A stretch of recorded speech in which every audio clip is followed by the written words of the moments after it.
The prophecy was fulfilled।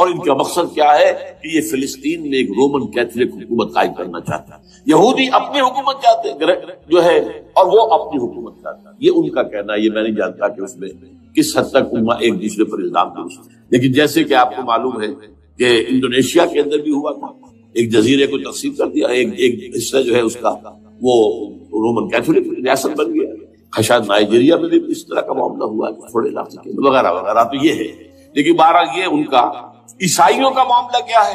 میں نے جیسا کہ بتایا کہ یہ تو اس ایجنڈے کے اندر متفق ہے، اور عیسائی بھی ورلڈ ڈومینیشن، مالیاتی جو ہے استعمال، اس کے لیے کوشش ہے. لیکن ان کے نزدیک حضرت عیسیٰ ابن مریم آئیں گے علیہ الصلوۃ والسلام، اور وہ حکومت کریں گے. اس پورے ڈرامے کا اسکرپٹ پورا یہودیوں کا لکھا ہوا، اور انہی کی سازش اس پورے ڈرامے کے پیچھے. البتہ بظاہر اس ڈرامے کا بڑا کیریکٹر جس سے آپ ہیرو کہیں وہ امریکہ ہے، اور اس کے تابع یورپ بھی ہے. یہ ہے عالمی سطح پر معاملہ اس وقت.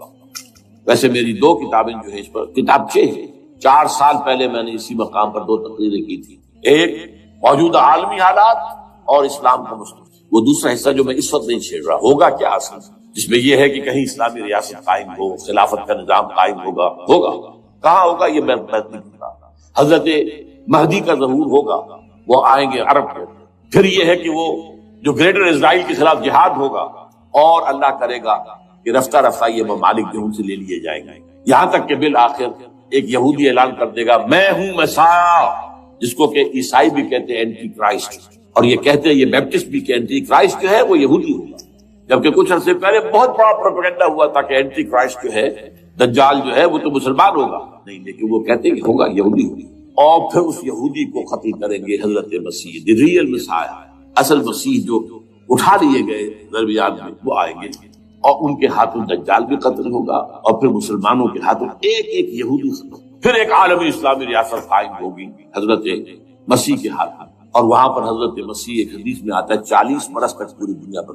بہرحال یہ دوسرا پکچر ہے جو ہمارے سامنے، میں اس وقت کی تفصیل میں نہیں جا رہا. جو ان کے سامنے پکچر ہے وہ میں نے آپ کو بیان کیا. اب اس میں تجزیہ کیجئے افغانستان پر حملے کا اصل سبب جو میں نے 2 بتایا نا، 2 لڑیاں ہیں ان کے ایجنڈے کی.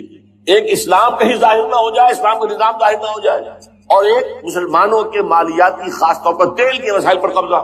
اب افغانستان میں کیا ہوا ہے، یہ سارا معاملہ تھا اسلام کا راستہ ہو کہ یہاں تو اسلام ایک شکل دکھا رہا ہے اپنی، اور اگر انہیں موقع مل گیا یہ تو ایک ایسی ویلفیئر اسٹیٹ قائم کر دے گی. زکوٰۃ کا نظام قائم ہو جائے گا تو اعلیٰ ترین ویلفیئر اسٹیٹ قائم ہو جائے گی.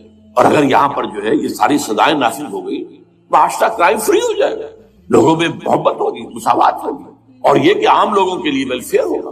اور یہ سامنے نظام آ گیا تو پھر ہمارا یہ نظام کیپیٹلزم یہ کہاں رہے گا؟ اس کو تو منہ چھپانے کی جگہ نہیں ملے گی. لہذا افغانستان پر حملے کا اصل موٹو یہ ہے. البتہ یہ ساتھ ہی یہ بھی تھا کہ افغانستان کے راستے سے سینٹرل ایشین سٹیٹس جو ہیں ان سے پائپ لائنیں لا کر، اور وہ پھر کہیں گوادر کے آس پاس سمندر پہ لائے جائے، تاکہ ہم وہاں کے جو ہے ڈرین کر سکیں جو تیل اور گیس کے ذخائر ہیں سینٹرل ایشین سٹیٹس کے اندر جو مسلمان سٹیٹس ہیں. تو اس کے لیے راستہ جو ہے وہ لینا چاہتے تھے افغانستان سے. اب وہ جہاں تک افغانستان کا تعلق ہے وہ تو ان کے قبضے میں ہے، جب چاہے کر لیں. اب پاکستان کا معاملہ جو تھا وہ جیسا کہ میں نے کہا کہ اس کا راستہ وہ رک گیا جبکہ انہیں واپس جانا پڑ گیا. لیکن انہوں نے افغانستان میں کوشش کی طالبان کے زمانے میں. یونیکول جو ہے ان کی سب سے بڑی جو ہے کمپنی ہے، اس نے مذاکرات کیے.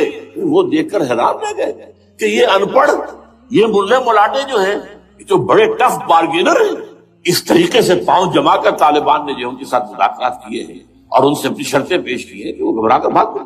یہ صورتحال بھی تھی افغانستان پر قبضہ کرنے میں. لیکن یہ ہے کہ اصل کیا تھا کہ وہ اسلام کی کوئی شکل دنیا کے سامنے نہ آنا جو ان کا میجر ہے. اسی لیے پورا عالم کفر جمع ہے، امریکہ، یورپ، روس، چین، سب جب بھارت تو ہی ہے، یہ سب جب. آپ یاد ہو گیا جب لال مسجد کا حادثہ ہوا ہے اور ہمارا یہ بدبخت اور بدمعاش انسان اس نے صرف خود جان بوجھ کر اسے بڑھایا، ایک پھنسی کو گھوڑا بنایا، اس میں پھر شگاف کیا اور شاباش لی ہے. امریکہ سے شاباش آ گئی، نیٹو سے شاباش آ گئی، رشیا سے شاباش آ گئی، چائنا سے شاباش آ گئی. وہ چونکہ محسوس کر رہا تھا کہ اندرون ملک تو میری اب کشتی ڈگمگا رہی ہے، ڈاواڈول ہے. I have to have more support from outside. اور for that I have to do it.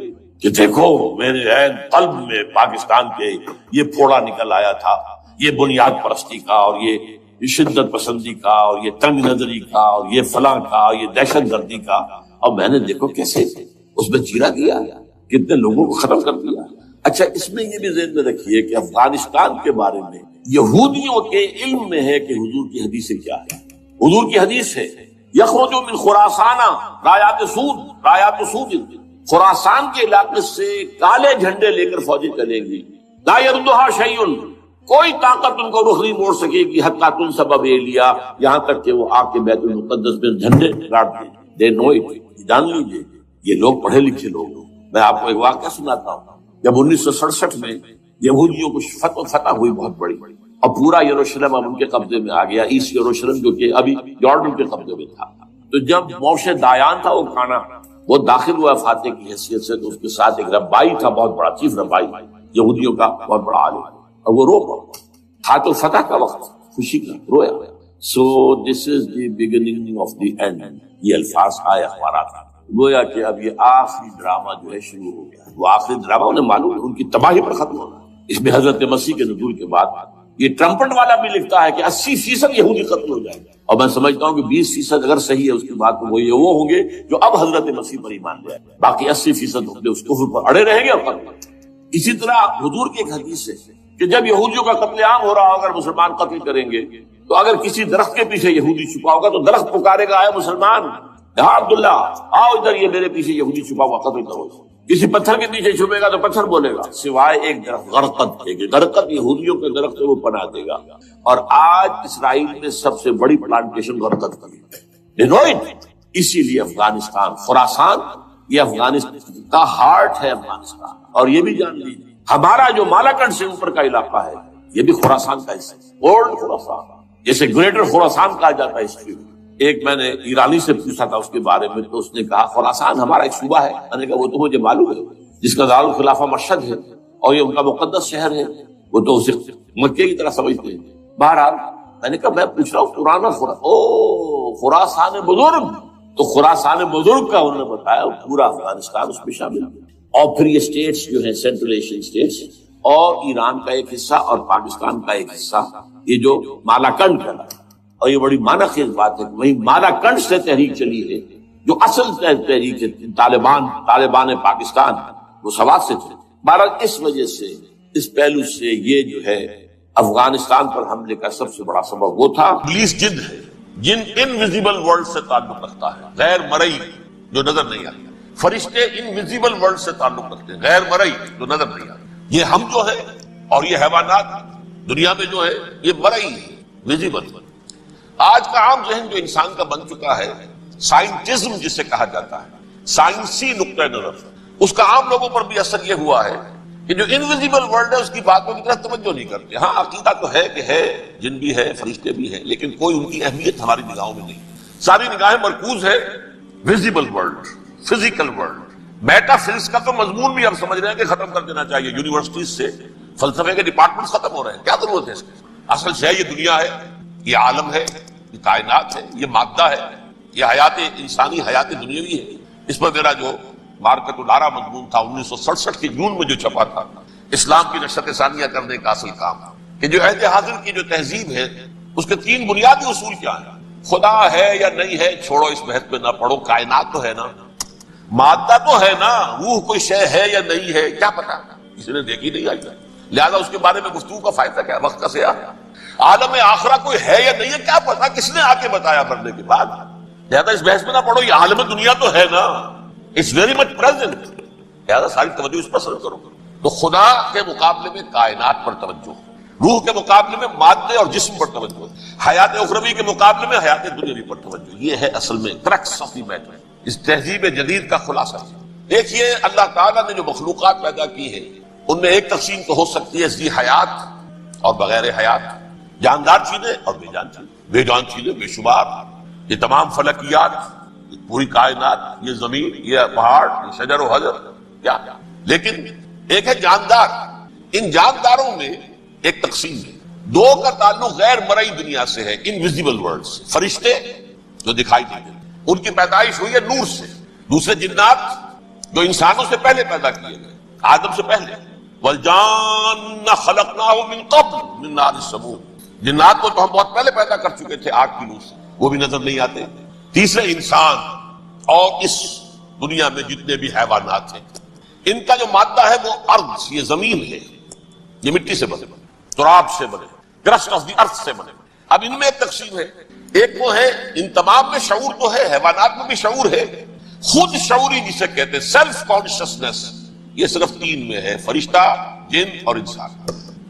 حیوانات میں خود شعوری نہیں، کانشسنس ہے، سیلف کانشسنس نہیں. تھوڑی سی بات سے سمجھا دوں آپ کو. میں دیکھ رہا ہوں، آپ مجھے دیکھ رہے ہیں. کتا بھی کوئی یہاں ہوتا تو مجھے دیکھ رہا ہوتا، لیکن کتے کو مجھے دیکھتے ہوئے یہ احساس نہیں ہوتا کہ میں دیکھ رہا ہوں. یعنی کتے کو یہ احساس نہیں ہوتا کہ وہ دیکھ رہا ہے، دیکھ تو رہا ہے، اس کو میں کا احساس نہیں ہے. میں جب دیکھ رہا ہوں تو میں سمجھتا ہوں میں دیکھ رہا ہوں، میں ہوں کوئی شے جو دیکھ رہا ہوں. یہ خود شعوری ہے، سیلف کانشسنس. کسی بھی کام کو کرتے ہوئے اپنے وجود کا احساس، میرا فیصلہ ہے، میری رائے ہے. یہ ہے در حقیقت سیلف کانشسنس، انا، سیلف، خودی. یہ حیوانات میں نہیں ہے، یہ ہے صرف ملائکہ، جنات اور انسان. اب یہاں مسئلہ پڑ گیا، بڑا پرپیچ مسئلہ. اللہ تعالیٰ نے پہلے ثانی ارواح کو پیدا کیا نور سے، پھر ناک سے پیدا کیا، نار سے، آگ سے جنات کو، پھر مٹی سے بنایا، آدم کا حیولہ، اس میں روح پھونک دی، اب آدم بن گئے. اعلان یہ کر دیا کہ خلافت عرضی جو ہے وہ آدم کو عطا کی جا رہی ہے. یہ پیچ پڑ گیا. اس پر تھوڑا سا اشکال تو فرشتوں کو بھی ہوا. قرآن میں ہے سورہ بقرہ کے 4 رکوع میں، أَتَجْعَلُ فِيهَا مَن يُفْسِدُ فِيهَا وَيَسْفِكُ الدِّمَاءَ وَنَحْنُ نُسَبِّحُ بِحَمْدِكَ وَنُقَدِّسُ لَكَ. پروردگار اس آدم کو تو خلافت دے رہا ہے، زمین کے اندر اختیار دے دے گا، یہ تو فساد کرے گا، کوریزی کرے گا، ہم تیری تسبیح و تحمید میں لگے ہوئے ہیں، جو بھی حکم ہو ارشاد ہو ہم بجا لاتے ہیں، تو ضرورت کیا ہے؟ اس کا جواب اللہ نے دیا، انی عالم ما لا تعلمون. میری مشیت، میری حکمت وہ میں ہی جانتا ہوں، ضروری نہیں کہ تم اس کو شیئر کر سکتے. لیکن یہ جنات میں سے ایک جن تھا عزازیل.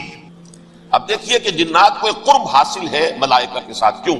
وہ نور سے پیدا کیے گئے، یہ نار سے پیدا کیے، کتنا قرب ہے دونوں. انسان پیدا کیا گیا مٹی سے، مٹی انرٹ ہے، آگ بھڑکتی ہے، اوپر اٹھتی ہے، شعلہ زنگ ہوتی ہے، انرجی ہے اس میں. نور اور نار میں بڑا قرب ہے. اور عربی کے ایک قاعدے سے تو یہ ایک ہی لفظ ہے، مادہ ایک ہی ہے، حروف علت جو ہے ایک دوسرے کی جگہ آ جاتی ہے. یہ قرب ہے. اگرچہ زمین و آسمان کا فرق کر دو، فرشتہ نور سے پیدا کیا گیا ہے، وہ پاک ہے، وہ اللہ کے کسی حکم کی خلاف ورزی کر ہی نہیں سکتا. لا يعصون اللہ ما امرهم ويفعلون ما يؤمرون. وہ جو بھی اللہ تعالیٰ حکم دیتا ہے اس کی کوئی معصیت نافرمانی نہیں کرتے، بلکہ جو حکم لیا جاتا مان لیتے. ذرا سا اشکال ہوا تھا، پوچھ لیا، جواب مل گیا، خاموش ہو گئے بس. لیکن عزازیل نامی ایک جن تھا، جو ایک تو جن ہونے کی نسبت سے فرشتوں سے کچھ نہ کچھ مماثلت تھی، قرب تھا. دوسرے یہ علم میں، زہد میں، عبادت میں اتنا اونچا تھا، اتنا اونچا تھا، اتنا اونچا تھا کہ یہ ملائکہ ہی کے صف میں شامل ہو گیا. اس نے عالم بغاوت بلند کر دیا جب حکم دیا گیا کہ سجدہ کرو آدم کو. اب یہ دیکھیے کس قدر یہ اہم مضمون ہے. اور آپ سوچ رہے ہیں یہ باتیں آج پہلی مرتبہ ہمیں اس طرح سنائی جا رہی ہیں. یہ باتیں تو علم میں آتی نہیں ہمارے. وجہ کیا ہے؟ آپ کو دلچسپی نہیں ان چیزوں. جدید تہذیب نے ان چیزوں کی اہمیت کو زیرو کر دیا. قرآن میں اہمیت کا کیا عالم ہے؟ 7 جگہ یہ مضمون قرآن میں آیا ہے کہ فرشتوں کو ہم نے حکم دیا سجدہ کرو آدم کو، سب نے سجدہ کیا.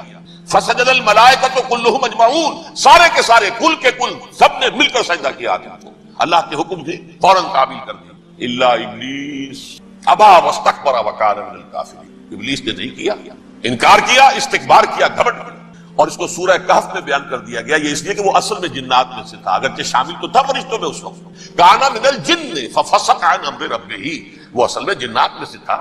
اس وجہ سے وہ اپنے رب کے اس فیصلے کے خلاف کھڑا ہو گیا، سرکشی کی اس میں. یہ معاملہ اتنا اہم ہے، اب آپ سمجھیے کہ 7 مرتبہ سورہ بقرہ، سورہ اعراف، سورہ حجر، سورہ بنی اسرائیل، سورہ کہف، سورہ طٰہٰ، سورہ صاد، 6 مکی صورتوں میں ذکر ہے یہ، اور ایک مدنی صورت سورہ بقرہ. ان میں سے اکثر مقامات پر پھر جب اللہ نے کہا کہ اچھا تم نے یہ سرکشی کی ہے اور ہمارے حکم کی خلاف ورزی کی ہے تو یہاں سے نکل جاؤ، دفع ہو جاؤ، تم مردود ملعون، ان علیک لعنتی الی یوم الدین، اب تجھ پر لعنت رہے گی میری قیامت کے دن. اس نے کہا اچھا پروردگار پھر مجھے ذرا مہلت دے دے، رب فانظرنی الی یوم یبعثون، قیامت تک میری زندگی طویل کر دے. فذهب فانک من المنظرین، کہہ دیا اچھا جاؤ، تمہاری یہ درخواست بھی ہم نے قبول کی. انہوں نے کہا پروردگار اب میں اس آدم کو بھی گمراہ کر کے چھوڑوں گا اور آدم کی نسل کو تباہ کر کے چھوڑوں گا. انتہائی شدید چیلنج کے انداز میں یہ قرآن مجید میں 4-5 مرتبہ مضمون ہے. میں نے صرف 2 جگہ سے آپ کو اس وقت کوٹ کر کے سنایا تھا. سورہ آراف میں اللہ تعالیٰ فرماتے ہیں قالا، اس پر ابلیس نے کہا فبما اغویتنی، تو اے رب جو تو نے مجھے گمراہ کیا ہے، مجھے دلیل کر دیا، مجھ پر فوقیت دے دی اس کو، انا خیر منہ، میں اس سے بہتر ہوں، خلقتنی من نار وخلقتہ من طین، بنایا تو نے مجھے آگ سے اور اس کو بنایا مٹی سے، پھر مجھ سے مطالبہ کہ میں سجدہ کروں اور میں نے سجدہ نہیں کیا تو تو نے مجھے ملعون قرار دے دیا. قال فبما اغویتنی لاقعدن لهم صراطک المستقیم، اب میں یہ نسل آدم کے لیے اس کو برباد کرنے کے لیے تیری سیدھی راہ کے اوپر گھات میں بیٹھوں گا، سیدھے راستے پر چلنے نہیں دوں گا.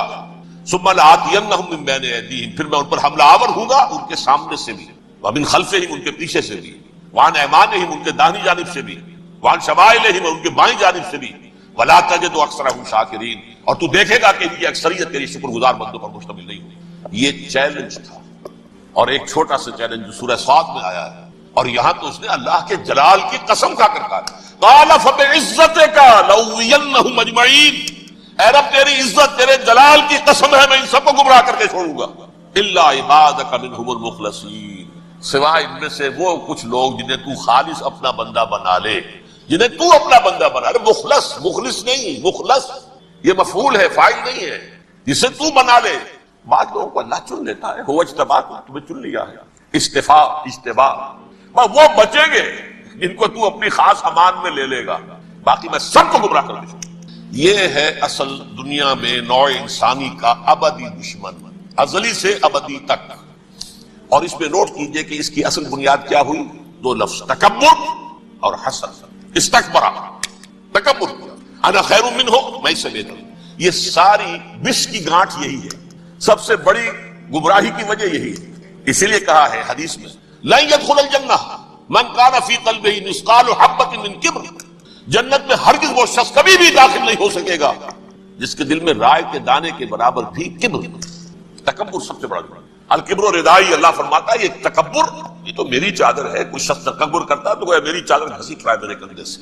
عرب میں کسی شخص کی توہین کرنی ہوتی تھی تو اس کی چادر گھسیٹتے تھے، ننگا کر دیا گویا یہ میری ردائی ہے. الکبر ردائی، یہ میری چادر ہے، یہ جامہ مجھے زیب دیتا ہے، مجھ پر راستہ.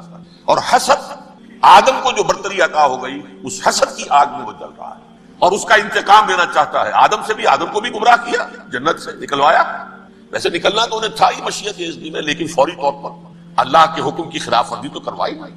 فعصى آدم ربہ فغوى، آدم نے اپنے رب کے حکم کی نافرمانی کی اور گمراہ ہوا عارضی طور پر. یہ دوسری بات ہے، توبہ کر لی، اللہ نے توبہ قبول فرما لی، معاف کر دیا. کوئی مستقل جو ہے وہ نسل انسانی پر اس گناہ کا اثر متوارث طور پر نہیں آ رہا ہے، ختم ہو چکا معاملہ، ہوا تھا ہو گیا. فتلقى آدم من ربہ کلمات فتاب علیہ انہ هو التواب الرحیم. اور توبہ کی شان یہ ہے جب وہ قبول ہو جائے اللہ کی جناب میں، کیا تائب من الذنب کمن لا ذنب له، گناہ سے توبہ کرنے والا ایسے ہوتا ہے جیسے اس نے کبھی گناہ کیا ہی نہیں. لیکن بارہ کو گمراہ کرنے میں کامیاب ہو گیا حضرت آدم اور حوا کو بھی. اور نوع انسانی کی عظیم اکثریت، عظیم اکثریت، عظیم اکثریت اس کے داؤ میں آئی ہوئی ہے. نہیں کتنے ہیں وہ عباد اللہ المخلصین، الا عبادک منہم المخلصین، کتنے جو واقعتاً خالصتاً اللہ کے بندے بن گئے، جنہیں اللہ نے اپنا بنا لیا، اپنا قرار دے دیا. اب اس کے ساتھ نوٹ کیجئے، اس ابلیس کے ساتھ ایک فوج بھی ہے جسے قرآن مجید میں کہا گیا ہے یہ اس کی پارٹی ہے، حزب الشیطان. یہ اکیلا نہیں ہے، ایک تو وہ عزازیل ہے، اس کی طویل ترین عمر اللہ نے دے دی، وہ تو قیامت تک رہے گا.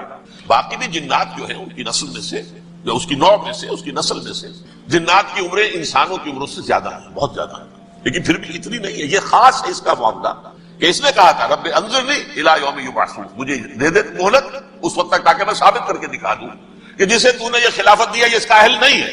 Let me prove this point ولا تجد اکثرهم شاکرین، تو ان کی اکثریت کو شکر گزار نہیں پائے گا. وہ ابلیس جو ہے وہ ریکروٹ کرتا ہے اپنے فوجی، اول تو خود جنات جو اس کے نمبر 1 لشکری ہے. قرآن مجید میں اس کا اشارہ دیا گیا ہے انہو یراکم ہوا وقبیلہ من حیث لا ترونہم. دیکھو لوگو، اے انسانوں، وہ ابلیس لعین عزازیل اور جو اس کی قبیلے کے لوگ ہیں، جنات ہیں، وہ تمہیں وہاں سے دیکھتے ہیں اور تاکتے ہیں اور حملہ کرتے ہیں جہاں سے تم انہیں نہیں دیکھتے. وہ غیر مرئی ہیں، انویزیبل ہے، تمہیں نظر نہیں آتے. ویزیبل دشمن کا وار تو روک لو گے، انویزیبل کا کیسے روکو گے؟ انہو یراکم ہوا وقبیلہ، اکیلا ہی نہیں ہے وہ تو تمہیں تاکتا ہے، تم پر حملہ کرتا ہے، گھات میں لگ کر جو ہے تمہارے اوپر حملہ کرتا ہے، وہ بھی اور اس کے ساتھ اس کے قبیلے کے لوگ، جنات بھی، من حیث لا ترونہم، جہاں سے کہ تم انہیں نہیں دیکھتے۔ لیکن اس کے علاوہ وہ انسانوں میں سے بھی ریکریوٹ، رنگ روٹ، وہ برپا، وہ جو ہے ان کو اپنے پاس رکھتا ہے فوج کے، جس کی سب سے بڑی مثال کیا ہے؟ سورہ مجادلہ میں اللہ تعالیٰ نے منافق، حالانکہ وہ کون تھے؟ بظاہر حضور کا کلمہ پڑھنے والے، حضور کے پیچھے نماز پڑھنے والے، اسلام کا دعویٰ کرنے والے، ان کو اللہ فرماتا ہے اولئک حزب الشیطان الا ان حزب الشیطان هم الخاسرون، یہ شیطان کی پارٹی کے لوگ ہیں۔ وہاں مقابلے میں آیا ہے اولئک حزب اللہ الا ان حزب اللہ هم المفلحون، یہ دو پارٹیاں ہیں، حزب اللہ اللہ کی پارٹی جو اس کے مخلص بندے ہیں وہ اللہ کی پارٹی، اور جو شیطان کے مرید بن گئے اس کے ہاتھ پر بیعت کر لی۔